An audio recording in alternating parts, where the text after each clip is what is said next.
Today we're going to be reviewing the Garmin Venu 2 smartwatch and fitness tracker.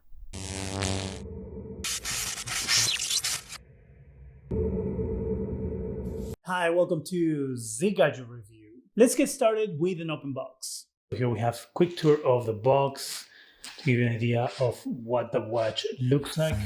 Let's go ahead and open it. Just pull this out. Garmin there. And here we have the watch. Of course, that's a sticker on the top. Let's pull it out of its box.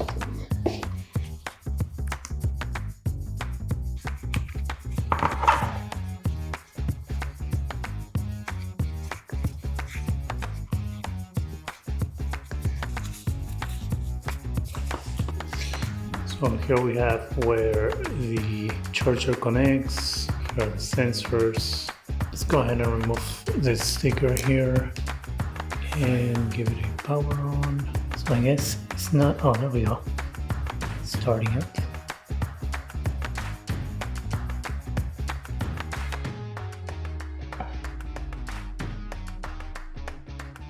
There we go.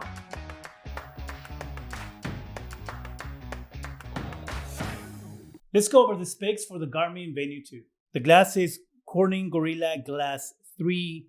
It has a stainless steel bezel. It's a 1.3-inch AMOLED screen, 416 by 416 pixels of resolution. The case is made out of fiber reinforced polymer. The water rating is 5 atm, which means that it withstands pressures equivalent to a depth of 50 meters. So that means that it's going to be resistant to splashes, rain, snow, swimming, showering. So you'll be okay if you are going underwater with this watch. Storage is a total of 8 gigs. Let's talk about the sensors and what it is that you can expect to have measured with the watch. It has a wrist-based heart rate monitor, it has a barometric altimeter, has a compass, gyroscope, accelerometer, has a thermometer, it has an ambient sensor, and a pulse ox blood oxygen saturation monitor. The AMOLED screen is bright even when there is sunlight. It is very easy to read. It is super colorful and it has a lot of animations. It really makes the watch look beautiful when you are using it. The touchscreen is also very responsive, and if you don't feel like using the touchscreen, it has buttons on the side that you can use in order to do some light navigation, but the watch is mostly used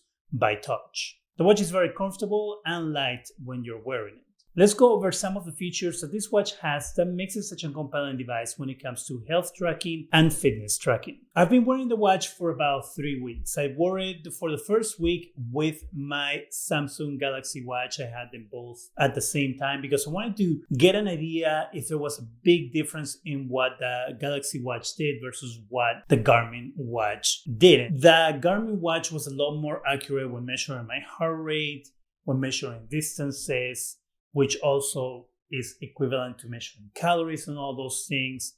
When I went on a few runs and walks, my Samsung Watch stopped tracking my heart rate for a few portions of my runs, while the Garmin Watch never stopped. Same thing with distances. There was a discrepancy on distance when I was using my Samsung Watch. It was always behind for about a quarter mile when I would wear it, versus the Garmin Watch always kept up with what my phone was saying when it comes to GPS. And so what I will do is I will use my phone GPS plus the watches in order to, keep track of the distance. And the Garmin was always accurate and the Samsung usually wasn't. But that's as far as comparisons go with the Samsung Watch. And the reason is because the Garmin Watch has so many things and it tracks so much that does not come close to what Samsung tracks. So let's go over some of the features that the Garmin Venu 2 has and what it is that it tracks. Now the list is very, very long, so I'm not going to go over all the features. The way you navigate the watch is by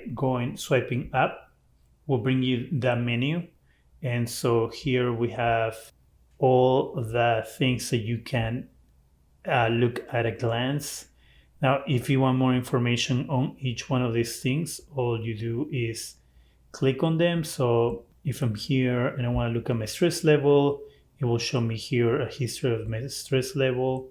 So it's measuring right now my stress, but course I'm not wearing my watch. Then gives me an idea of my stress level has been throughout the day, and then my overall for the week so far. And so you can swipe this way to go back, or you can press the button here at the bottom in order to go back. So that's how you can navigate the watch, either with touchscreen or the buttons here on the sides. So we have here battery. What it does is keeps track of that energy on your body. And so here it can tell you a history of how much I have charged and how much I have drained. And then it's going to give you here readings of what you had. So I had 68 at 9 o'clock in the morning, 9:30 in the morning, around that time between 9 and 10, all the way when it was drowned. So I was at 19 at like before 1 o'clock in the morning. So it gives you that rating. So this is my highest, and then how it's been draining my energy throughout the day. If you want to start at the bottom of the list, you swipe from the top down. It brings you to the bottom of the list. If you want to look from the top of the list, you swipe from the bottom up, and it brings you to the top of the list. Now you cannot navigate this way. It doesn't do anything.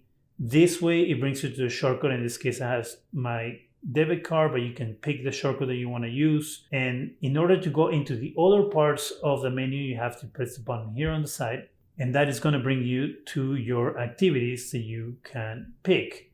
So you have all these activities that you can do: challenges, navigate, health snapshot. You can add your Starbucks card. If you want to add more, you go here. So on the plus sign here, all these other ones that I can add that I don't have. Now let's look at the workouts. So let's look at strength. So if we go to strength, we go here at the bottom, you can pick the type of workouts, you can pick the training calendar, you can pick the settings. So for workouts here, you can pick the type of workout that you want. You have a 30-minute blast, you have a dumbbell body makeover, and you have total body muscles. So when you click on things, it's going to show you what muscles is going to target and what is comprised of. So let's look at this first one. So here it's going to tell us the squats is going to target your glutes and your thighs. And if you need a little video or show you how to do the workout, it has it all right here. And you can also add more workouts here by using the Garmin app. Now you have challenges. Challenges is pretty interesting. You can actually do, I don't have any active challenges right now, but you can challenge your friends, family members, or other people in the community in order to challenge them to like step challenges or running challenges and, different workout challenges. Then we have the health snapshot, and the health snapshot is going to track you for 2 minutes. You're not supposed to move. So we're going to speed up this part.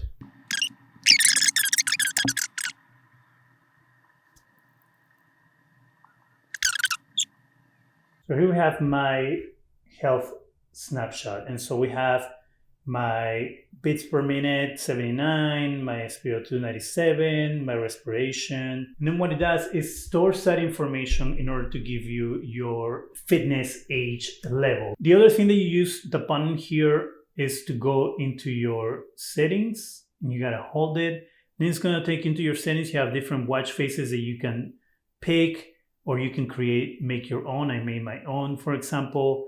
Here, you can hold this button, and it's going to take you to another menu that gives you little shortcuts to go into different things on the watch. Battery life in the Venu 2 is great. The battery lasted 6 days for me, and that includes doing some workouts. I ran twice during that time, and I did a couple of workouts.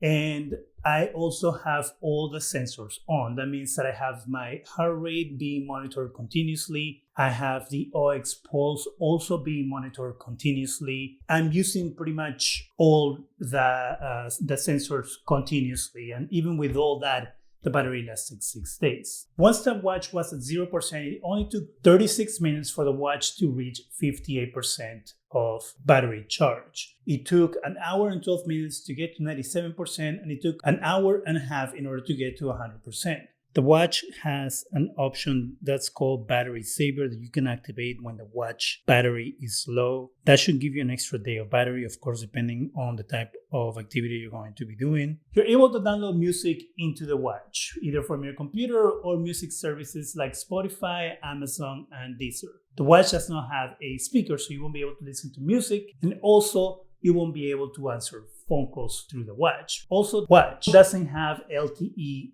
connection. You are able to respond to text messages by having pre-created responses. You can create yourself on the Garmin app, or they come already pre-created for you, so you can answer to those text messages. But the watch also lacks a keyboard, so you wouldn't be able to type your own message. So keep that in mind. The watch has Live Track, which keeps track of you when you are doing anything outdoors. Now, this also detects if there's incidents that happen while you are outdoors. And what I'll do is I'll send an alert to the people who you have designated. And this way, in case of an emergency, people will know where to find you. Of course, in order to use this, you need to have your phone with you. You need to have access to a cell connection. The watch has access to Garmin Pay, which means that you can connect your bank or credit card to the watch in order to make contactless payments. Full disclosure, this is my second Venu 2. I had to return my first one because I was having an issue where it will track steps when I was driving. So when I will drive, if I have my arms sitting on the armrest, just me driving will make the watch track some steps, which will throw my step count out of whack. So when I contacted Garmin, I told them about the issue, and they told me that it could be the sensor, that it could be a little too sensitive. And so what I did, I returned the watch and got a replacement because of that reason. I haven't had that issue with the new watch. So if you're having issues like that, my recommendation will be to return the watch and get a different one. Besides that problem, the watch is really, really good at what it does. It is good at being a smartwatch. You can see your notifications. The vibration is strong enough where you will miss notifications. That screen is very easy to read, and everything is colorful and nice to look at. Alarms also are very, very strong when you set them. The watch overall is really good, but nothing is perfect. And so here are some of the things that I wish Garmin will improve or change when it comes to their devices. So going back to the sensitivity on the step tracking sensor, as I said earlier, had issues where I will get tracked by driving in the car. Another thing that happened a few times is when I was wiping things down, when I will be cleaning things and I will move my arm like this, I realized that it will start counting steps. It was tracking my hand movements when I was cleaning things as steps. That was on the first watch. It doesn't do it as much on the new watch, but it does it every once in a while, which, by the way, the Samsung also did, but the Samsung didn't do it as often. I think that Garmin needs to tighten the sensitivity on their sensors a little more. So when you're doing things like this or things like this, it doesn't count as steps. It just counted the steps. It went from 2,992 steps to 3,017. So 5 steps that it counted from me moving my hand right here while I'm doing the video with you. Keep that in mind. That to me is a little too sensitive, and that might throw off your step count. Now, the other issue that I have with the watch is sleep tracking. Sleep tracking is really good. It does a great job at tracking the moment you fall asleep to the moment that you wake up. So that's all great and well. The problem comes in when you go back to sleep again throughout the day. So a few times on the weekend, I got a phone call that woke me up, and then I went back to sleep right after I hung up the phone. My wake up time for the watch was the time that I got up to answer that phone call. For some reason, it did not track my sleep after that, which is a little bit of a problem. It's too rigid in that way. And I think it should be more flexible. It should track that you went back to sleep. Again, it might be because I set up that period of time, that range of hours as my sleep time. So let me know if you are having the same issues when it comes to sleep tracking or not. I would really like to know that. The other thing that I'm going to pick on the watch is the navigation of the software. everything on the software is either swiping up or swiping down. There is no swiping to the sides. And I'm so used to doing that with Samsung. There's such an intuitive way of navigating something because we're used to doing that on our phones that I will often swipe to the side and nothing happens when you do that. And it becomes this kind of list of things and this many swipings up or down that you have to do, becomes a little bit annoying in my opinion. I will wish that Garmin will figure out a way to do this easier where you can, like I said, swipe to the sides. I think there will be a more intuitive, easier way of navigating things instead of navigating a long list of things. My other nitpicky thing about software is that there is no way to see if you have a pending alert that you didn't look at. So once you get an alert, that alert shows up, but then there's nothing that tells you that there's an alert that you never looked at. So when I'm at work, for example, and I am doing something at work, I can feel that my watch vibrated, but I don't have time at that moment to look at my watch to see what the alert is. So I continue working, and then I forget that I had an alert. Where if I was to look at the watch, as again, bringing up Samsung gives you a little yellow dot letting you know that there is an alert that you didn't look at. And it would be nice if Garmin had the same idea that allows you to say, hey, you have an alert here that you haven't looked at. And my last thing about this, about the negatives of the watch, and I will say my biggest thing on the watch is there is no way to lock the watch for security reasons. On your Samsung watch, you can set it to either have a PIN code or gesture in order to unlock your watch when you take it off and you put it away. With Garmin, there isn't anything like that. You can lock the screen, which means that if you're taking a shower or you're washing and cleaning your watch, you won't get any presence. But that's it. In order to unlock the watch, all you have to do is press the top button and then unlocks the watch. So that means that if someone who you don't know gets a hold of your watch, they'll be able to have access to the messages, the information, anything that you have on your watch. Now the watch also, you're able to add your credit card with Garmin Pay. For that, you need a PIN number. So I would like Garmin to make it where I can pick to lock my watch. So if I take my watch off and I leave it somewhere, I don't have somebody else that can go into my watch and look at the information that I have on my watch. Whether it be my health information, whether it be text messages, whether it be emails. Because this is a smartwatch as well and you have all that information on the watch, I think Garmin needs to give us a way to lock the watch where we have to put a PIN number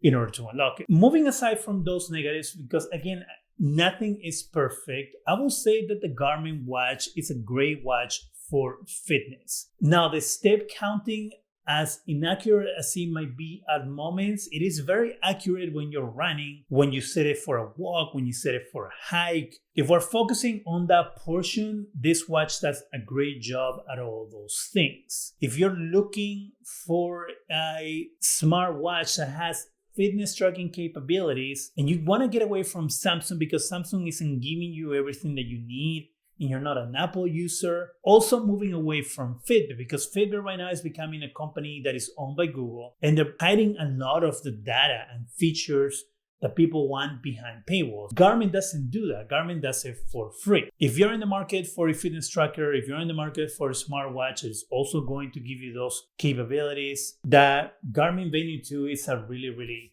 good option. Do you have any questions about the Garmin Venu 2 that I can answer for you in the comment section? Do you have any recommendations that you can give me that I can do to get better tracking for things that I do on the watch? Also, let me know in the comment section. That is it for me. Go ahead and subscribe. Give us a thumbs up. It really helps the channel. Go ahead and hit that bell so you can be alerted every time we have new videos.